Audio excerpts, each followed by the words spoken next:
Assalamu alaikum gaderdan iyleşler. Hemmeňde ýalkamly salam Polşadan.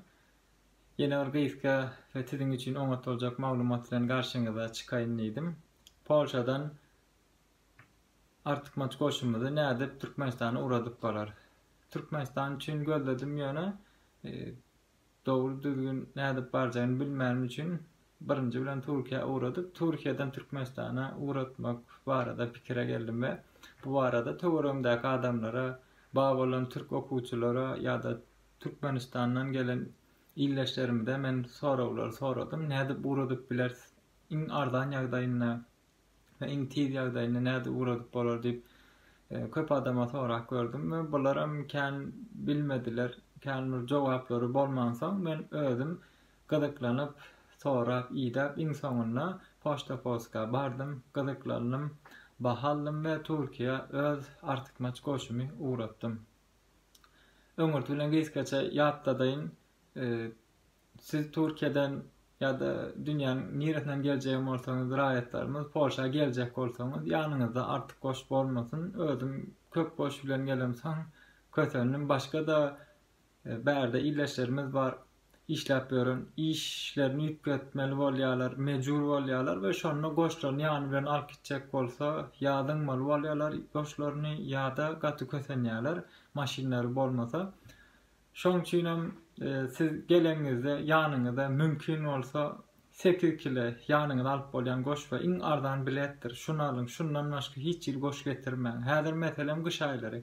Kütüje geyinin gelin, 8 kilo goşuňyzy alyň, iň gerek zatlaryňyzy, galan goşlaryňyzy Türkiýeden, meselem Türkmenistana ýa-da Belarusiýada bolsaň, Russiýada bolsaň Türkmenistana uradym. Diňe 8 kilo goş bilen gelin. Çünki bilip bolanok, bir işden başga işe geçmeli bolýaňyz, bärde tanyşlaryň hiçsiniň öýü ýok, şuň öýüne goýan ýer ýaly ol 2 ay bärde işleýär, 3 ay aňyrda işleýär, şon ýaly bolýan ýagdaýlarym bolýar. Ve şoň üçin seňe öz goşuň özüňe agram bolýar we kynçylyk çekýär. Şoň üçin ýanyňyzda 8 kilodan artyk goş getirmäň. Alýan aýlyklaryňyza görä bärde aljak goşuňyz egneşik bolsun ýa-da başga zat bolsun ardandyr. Şoň üçin kän artyk maç goş getirmäň gaýrat edin. Indi geleli biz ýabaky köp goş getirenlere men özüm 30 kilodan gowrak goş bilen geldim. Soň bärde de bir eşik allyk, gowuş allyk, 10 allyk, 10 allyk ýene goşumyz köpeldi. Indi olaydan olaya geçecek bolýar. Şo taýda düşünýär, ýeközümiz nädip geçirip bileris. Geçirip bolanok. Şoň üçin hem artyk maç goşumyzy uratmaly. Artyk maç goşumyzy nädip uratmaly? Muny gözledim, tapdym. Poçta Polski men öz edinen bilgime baran kararyma görä Poçta Polski iň ardany ýa-da gidip barýan, Türkiýe gidip barýan maşinler bolar. ýa-da gidip barýan tanşyňyz bolar, olardan umuradyp bilersiňiz. Şöňe olar bolman ýagdaýynda o mümkinçilik hemme kişide bolman biler. Eger şon ýalda bolsa Poçta Polskadan uradyp bilersiňiz. Men özüm gitdim, soradym, siz hem gidin soraň isteseňiz. Men özüm 10 kilo goş uratjak boldum. 10 kilo 55-56 gram çykdy. 10 kilo 56 gram çykdy. 10 kilo 56 gram üçin 107 zloty, 107 zloty. Onam kartdan çekdirdim, nağd bolmasyna gerek gel. Kartdan hem çekip bilýärler, aldylar we maňa aýtdy, 151 zloty berteňiz diýdi. Bir hepden içinde barar ýaly edip bolýar. Eger de diýdi 107 zloty töleseňiz hem diýdi. Bir ay bolar, bir ýarym ay bolar, belli däl diýdi. Kargoň ýagdaýyna görä Türkiýe barar diýdi. Men hem gysagym bolmamsoň 107 zlotyly uradyp göreýin. 107 zlotyly seçdim we uratdym. Bärden men Polşanyň Plock şäherinde ýaşaýan, Warşawa 110-120 kilometr uzaklykda. Bärden bir günde Warşawa gitdi. Onu men suratlaryny şöyle kemesini goýan.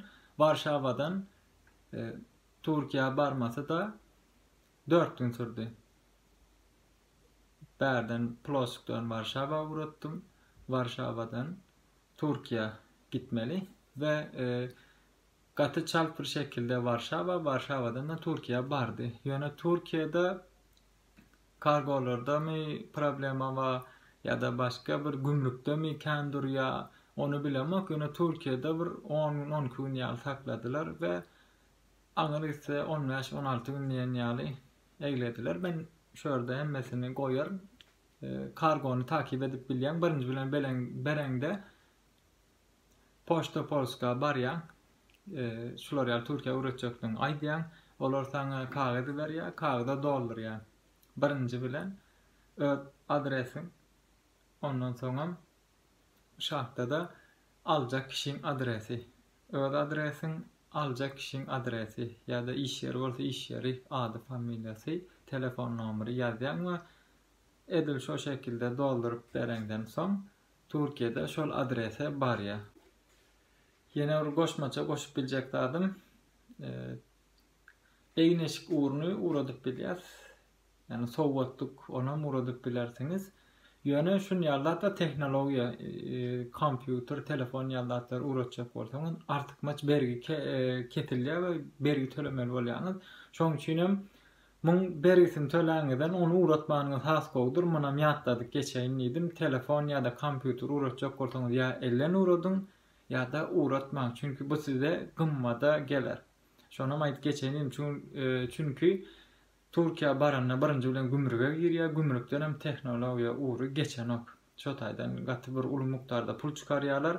O tölegini töläňizden soň, yani o tölegim öýüňize barandan soň tölemeli bolýaňyz. Onda da ummasyz bir pul tölemeli bolsaňyz, kyn ýagdaýda galmaň diýip size munam ýatladyk geçen idim. Şoň üçin telefon ýa-da kompýuteri mümkin bolýan uratmaň. Ellen uradyň, gidip barýanlar bar. Haýyş ediň, meselem 10 kilo goş uradyp bilmersiňiz, belki gidip barýandan men goşum känýär, ýöne bir telefon alyp gelip gidip biler. Şoň üçin hem sizden haýyşym soň kyn ýagdaýa düşmäň we tehnologiýa uğruny kargo bilen uratmaň. Kargo barandan soň nämeler soraýarlar? Şular ýaly näçe ştukka, meselem eşi uratjaksyňyz ýa-da köwüş uratjak bolýaňyz, ştuk sanyny aýdýaňyz we bahasyny aýdýaňyz. Meselem men gidemde tanamanym, şoň üçin 20 ştuk aýtdym tanamadymy, olam öz boýunça 20 ştuk ýazdy. Bahasy näçe diýip sorady. Bahasyny bilenmek, men diýdim içine täze şiklememma, geýlen şiklememma diýdim we şoňa görä öýde baha ýazdy. Siz ýene de uradyan kargoňyzyň ne şunça bahasy bolup biler, şunça da ştuk wa diýip ýazyn, gatam gymmat ýazmaň, belki şoňa görä berginem size köp çykarmasynlar. Şoň üçin men 20 ştuk we 100 zloty diýip ýazdyrdym. Sizem şolar ýaly gideňizde tanak gideň, näçe ştuk içinde ba bolsa, sanyny tanan aýdyň şota gelmeli bolýar we bahasyny aýdyň 100-150 zloty. Şoň üçin hem kän çykmasyn. Hoşya. We mundan näşer näil töledim. Birinji bilen 107 zloty töledim. Ondan sonra Türkiýe barandan soň men öz tanşymy uratdym. Tanşyma baranda da 85 TL ücret tölep alypdyrlar. Men onu kargodan takip edende görnüp otyr 86 TL görkezýär. 86 Türk lirasyny görkezýär. Ve bu şekilde men kargom on diýişine görä bir ay, bir ýarym ay diýipdir, onun 20 gün içinde men tarihlerini, wagtlaryny şöyle goýjak suratda öýdüňiz görüp bilersiňiz. Men garaşymdan has çaltyr şekilde Türkiýe bardy. Yani eger isteseňiz sizden bu şekilde uradyp bilersiňiz. 10 kilo goş üçin 107 zloty Poçta Polska töledim. Türkiýe adrese barandan soňam 86 TL ödeme çekdi. Onam töledik ve o taýdaram Türkmenistana uratdyk. Bu şekilde artykmaç goşumy men uratdym. Eger sizem artykmaç goşuňyzy uratjak bolsaňyz we çäre tapmaýan bolsaňyz şu şekilde uradyp bilersiňiz. Sag bolun, saglykda galyň. Görüşmek dileğiyle.